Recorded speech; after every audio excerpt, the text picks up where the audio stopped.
Have you ever prayed and heaven fell silent?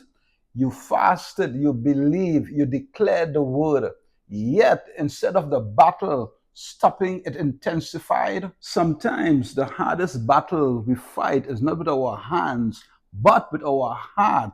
There are seasons when God seems distant and the storm wouldn't stop and the enemy seems relentless. But let me tell you, don't give up. God is fighting for you. And in Psalms chapter 10 and verse 1, David cried, "Why standest thou afar, O Lord?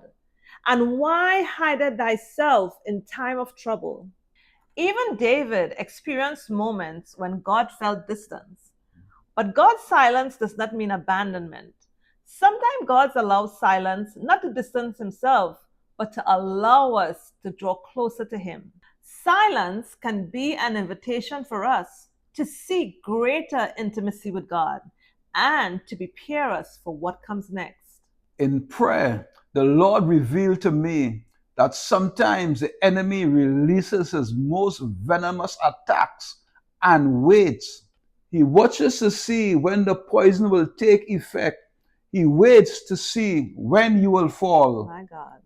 In Isaiah 49 and verse 25, the Bible says, "I will contend with him that contend with thee, and I will save thy children."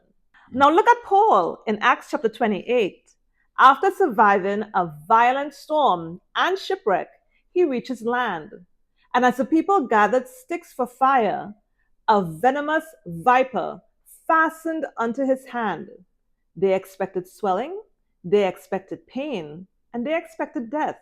But the Bible says that Paul shook the beast off into the fire and suffered no harm. That fire was not an ordinary fire. That moment revealed that Paul was operating under God's divine promises and protection.